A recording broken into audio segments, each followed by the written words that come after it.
अंधेरे से चला जा कोसों दूर, क्योंकि अब ज्ञान शक्ति लाया है दीप जलाने की शक्ति भरपूर। अब ज्ञान शक्ति लाया है दीप जलाने की शक्ति भरपूर। नमस्कार दोस्तों, ज्ञान शक्ति यूट्यूब चैनल में आप सभी का हार्दिक स्वागत है, अभिनंदन है। IAS प्री की स्पेशल क्लास में बौद्ध धर्म के भाग 7 के बारे में अध्ययन करेंगे, जिसमें हमने पढ़ा था बौद्ध धर्म की 2 शाखा हीनयान और महायान के बारे में अध्ययन कर रहे थे। पिछले वीडियो में हमने पढ़ा था बोधिसत्वों के बारे में। बोधिसत्वों के बारे में अध्ययन करने से बोधिसत्व कहते हैं कि शायद बता देना, जो व्यक्ति बोधिचित्त का विकास कर रहा है और अपना लक्ष्य बुद्धत्व को प्राप्त करना है, वो बोधिचित्त है। और बुद्धत्व का मतलब है जिसने अपने स्वयं के चित्त के विकारों को नष्ट कर दिया और 10 पारमिताओं को पूर्ण करके जन्म मरण के चक्कर से हमेशा के लिए मुक्त हो गया, वो बुद्धत्व है। और बुद्धत्व को प्राप्त करना ही बोधिसत्व है। ठीक है, विशेष रूप से ध्यान रखना। और बोधिसत्वों के बारे में हमने अध्ययन किया था कि 5 बोधिसत्व हैं, जिनमें से 4 बोधिसत्व है तो जिसकी उत्पत्ति हो चुकी है, और एक मैत्रेय बोधिसत्व भावी बोधिसत्व है जिसकी उत्पत्ति होना अभी संसार में बाकी है। तो बोधिसत्व पूछे तो बता देना, अवलोकितेश्वर, मंजूश्री, वज्रपाणी, क्षितिग्रभ, इनकी तो उत्पत्ति हो चुकी है और मैत्रेय बोधिसत्व की उत्पत्ति होनी बाकी है। इनके बारे में अध्ययन किया था कल। बौद्ध धर्म में महायान शाखा के बारे में थोड़ा सा बचा हुआ है, उसके बारे में अध्ययन करते हुए आज पढ़ेंगे हीनयान और बोधयान महायान के बारे में अंतर, उसके बारे में अध्ययन करेंगे। तो शुरू करते हैं हीनयान और महायान के बारे में बचा हुआ भाग। महायान थोड़ा बड़ा पार्ट है, हीनयान तो एक वीडियो में कंप्लीट हो गया, लेकिन महायान के बारे में लगभग 2-3 वीडियो हो गए हैं। ठीक है, महायान, अरे बोलो कौन सा यान? महायान। बौद्ध धर्म में महायान के अनुसार गौतम बुद्ध केवल एक मानव ही नहीं वरन एक अलौकिक प्राण सत्ता की पार्थिव अभिव्यक्ति है। ठीक है, गौतम बुद्ध एक मानव ही नहीं अलौकिक प्राण सत्ता की पार्थिव अभिव्यक्ति है। कौन? गौतम बुद्ध। तो लिखो महायान बौद्ध धर्म के अनुसार, महायान बौद्ध धर्म के अनुसार, महायान बौद्ध धर्म के अनुसार गौतम बुद्ध, महायान बौद्ध धर्म के अनुसार गौतम बुद्ध केवल मनुष्य ही नहीं वरन, महायान बौद्ध धर्म के अनुसार गौतम बुद्ध केवल मनुष्य ही नहीं वरन एक महान अलौकिक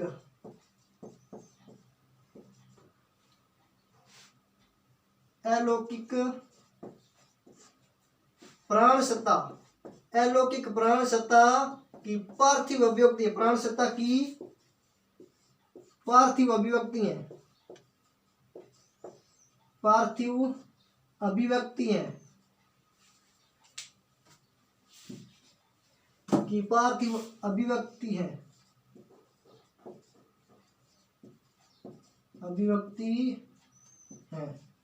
ठीक है। महायान बौद्ध धर्म के अनुसार गौतम बुद्ध केवल एक मनुष्य ही नहीं वरन एक अलौकिक प्राण सत्ता की पार्थिव अभिव्यक्ति है। कौन? गौतम बुद्ध एक सामान्य मानव नहीं, एक महान अलौकिक प्राण सत्ता की पार्थिव अभिव्यक्ति है गौतम बुद्ध। विशेष रूप से ध्यान रखना। और इसके अनुसार गौतम बुद्ध के 3 शरीर बताए गए हैं, उनके 3 शरीर बताए गए। एक मिनट स्क्रीनशॉट ले लो ताकि आपको सरलता से समझाया जा सकता है कंप्लीट बोर्ड पर।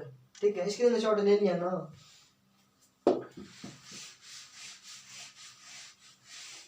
उनके 3 शरीर बताए गए हैं, उनके 3 शरीर।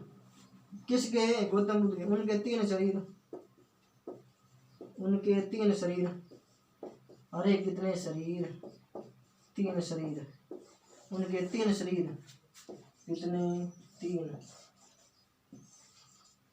ठीक है, एक का नाम है क्या? एक का नाम है संयोग शरीर, एक का नाम है निर्वाण शरीर, और एक का नाम है क्या? धर्म काया। 1 मिनट, ये काया लिखना सभी का। ठीक है, धर्म काया,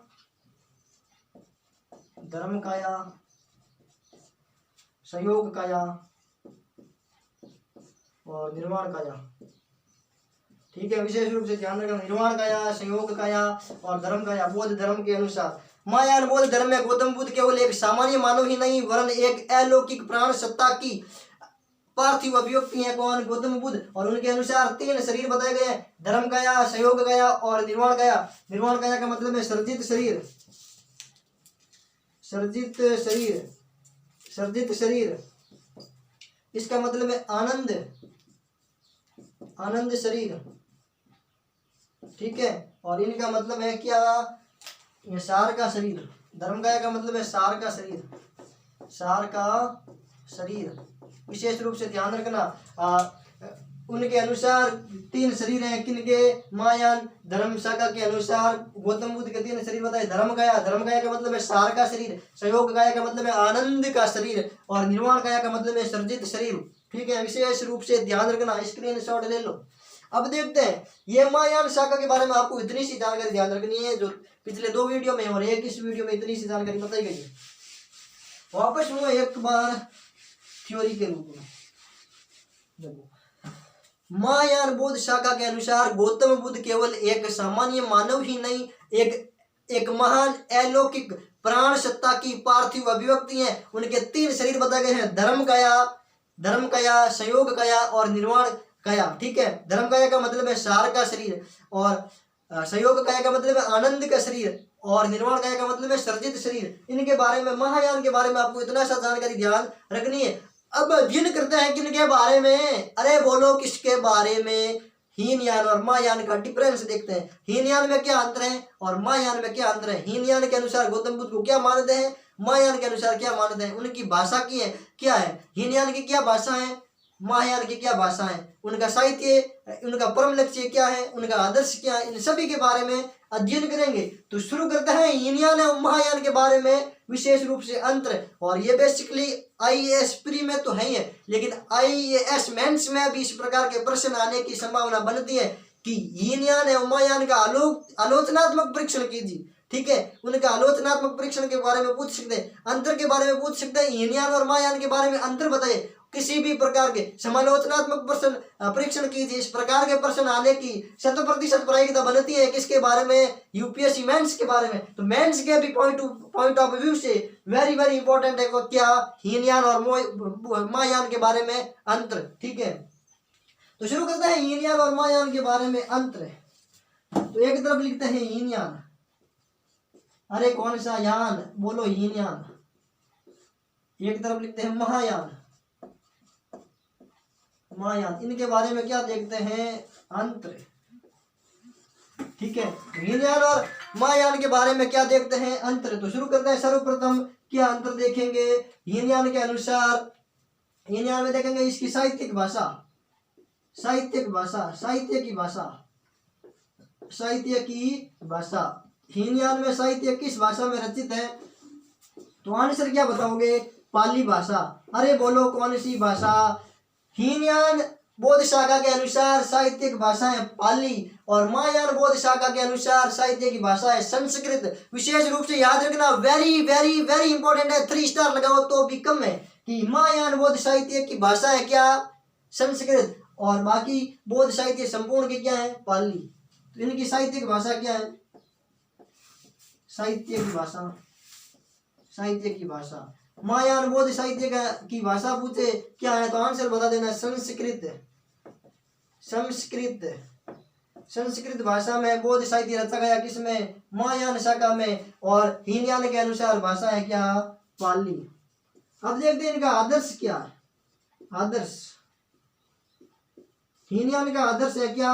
अरहत पद को प्राप्त करना, अरहत पद को प्राप्त करना, अरहत पद को प्राप्त करना, प्राप्त करना। इनका आदर्श क्या है? हीनयान के अनुसार हीनयानियों का आदर्श है अरहत को प्राप्त करना। और इनका आदर्श क्या है? किनका? महायान शाखा के अनुयायियों का आदर्श है क्या? आदर्श क्या है? तो क्या बताओगे आदर्श? आदर्श है बोधिसत्व। अरे कौन सा सत्व है? बोलो बोधिसत्व। बोधिसत्व को पाली भाषा में क्या कहते हैं? बोधिसत्व। तो इनका आदर्श है बोधिसत्व, इनका आदर्श है अरहत पद को प्राप्त करना। इनकी साहित्यिक भाषा है पाली, इनकी साहित्यिक भाषा है संस्कृत। और तीसरा पॉइंट लिखो, ये तो गौतम बुद्ध को एक महापुरुष मानते हैं, लेकिन महायान शाखा वाले गौतम बुद्ध को एक देवता मानते हैं। तो बुद्ध का मतलब गौतम बुद्ध ही है, ठीक है। बुद्ध को क्या मानते हैं? एक महापुरुष, एक महापुरुष मानते हैं, महापुरुष मानते हैं, ठीक है। विशेष रूप से ध्यान रखना। और ये क्या मानते हैं? महायान वाले मानते हैं गौतम बुद्ध को एक देवता, गौतम बुद्ध को एक देवता मानते हैं, गौतम बुद्ध को एक देवता मानते हैं,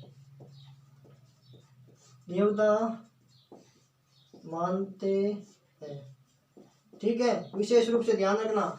वापस सुनो, हीनयान और महायान शाखा के बारे में आपको क्या जानकारी ध्यान रखनी है? हीनयान की साहित्यिक भाषा पाली, महायान साहित्य की भाषा संस्कृत।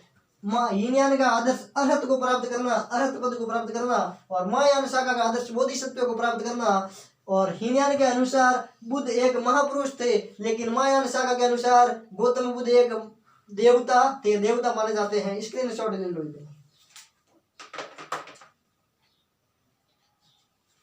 ठीक है, 3 पॉइंट हो गए ना, ठीक है। अगला लिखो चतुर्थ पॉइंट। अरे कौन सा पॉइंट? चतुर्थ पॉइंट 4 नंबर लगाकर लिखो कि इनकी साधना पद्धति सरल थी, इनकी सिद्धांत या साधना पद्धति सरल एवं सुगम्य थी, इनकी कठोर थी। साधना पद्धति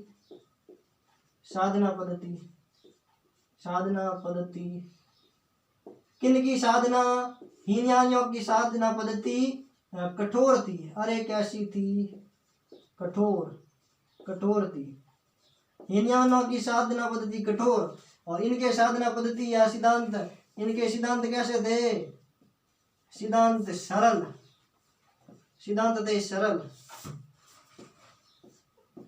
सरल और सुगम्य,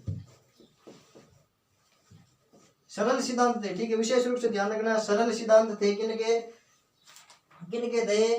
तो क्या बताओगे? सुगम्य नहीं, सुलभ, ठीक है।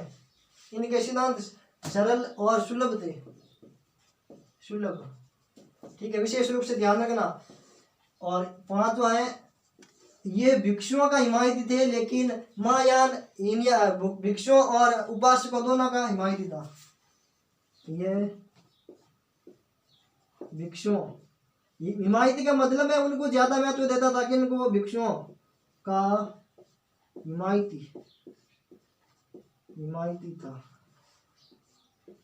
भिक्षुओं का हिमायती हीनयान, और महायान भिक्षुओं और दोनों का मतलब महत्व देता था, भिक्षुओं एवं उपासकों। अरे कौन सा सकों? बोलो, उपासकों को समान महत्व, ठीक है। महायान तो भिक्षुओं एवं उपासकों दोनों को समान महत्व देता था, लेकिन हीनयान भिक्षुओं को ज्यादा महत्व देता था, ठीक है। स्क्रीनशॉट ले लो।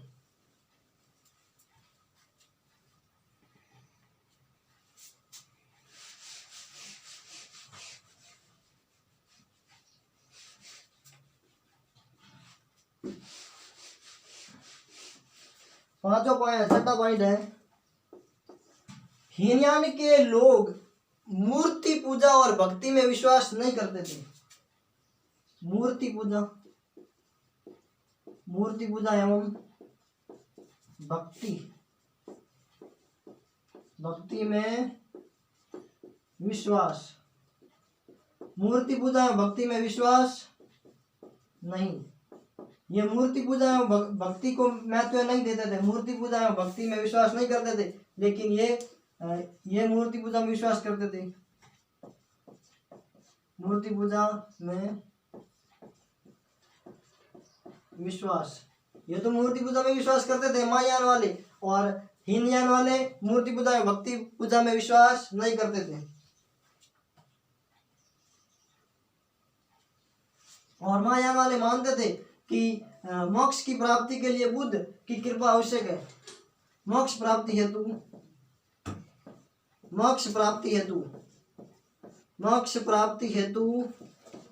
बुद्ध की कृपा आवश्यक है। बुद्ध की कृपा आवश्यक है।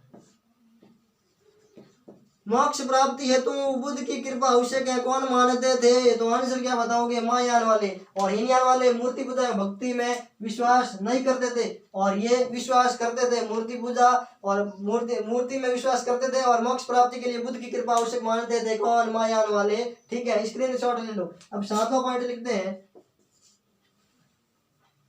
इनका व्यक्तिवादी धर्म था।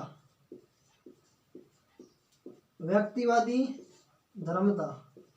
ये व्यक्तिवादी धर्म थे। ये मानते थे कि व्यक्ति को मोक्ष प्राप्त करने के लिए स्वयं द्वारा प्रयत्न करना चाहिए। ठीक है, दूसरों पर परोपकारी भाव नहीं रखना चाहिए, दूसरों पर आशान्वित नहीं रहना चाहिए हीनयान के अनुसार। और हीनयान वाले मानते थे लोक कल्याण को, और कल्याणकारी थे, परोपकारी ज्यादा थे। ठीक है, ये व्यक्तिवादी थे और ये परोपकारी थे। व्यक्तिवादी और ये थे महायान वाले क्या थे? परोपकारी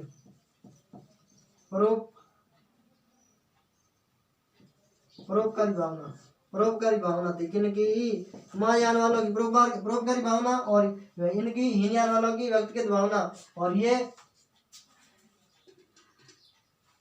और इनका मानना था हीनयान वालों का कि व्यक्ति को मोक्ष प्राप्ति के लिए सभी को अपने प्रयत्न करने चाहिए।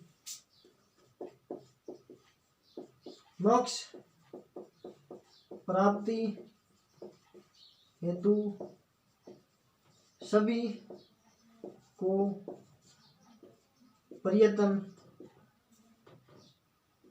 करने चाहिए।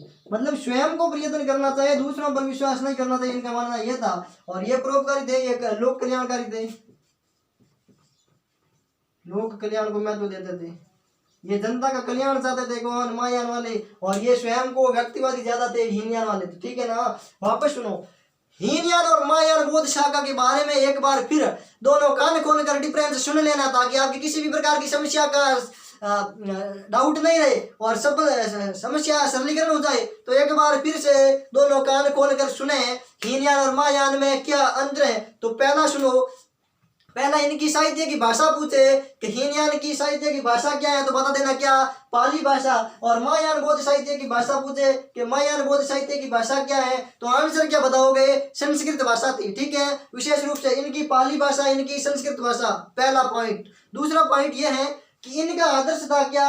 हीनयान वालों का आदर्श था अरहत को प्राप्त करना, अरहत पद के प्राप्त करना, हीनयान वालों का आदर्श था। और महायान वालों का आदर्श था बोधिसत्व को प्राप्त करना, बोधिसत्व को। और बुद्धित्व जो व्यक्ति बोधिचित्त का विकास कर रहा है वो बोधिसत्व है। ठीक है, विशेष रूप से ध्यान रखना। दूसरा अंतर। 2 पॉइंट हो गए। तीसरा पॉइंट क्या है?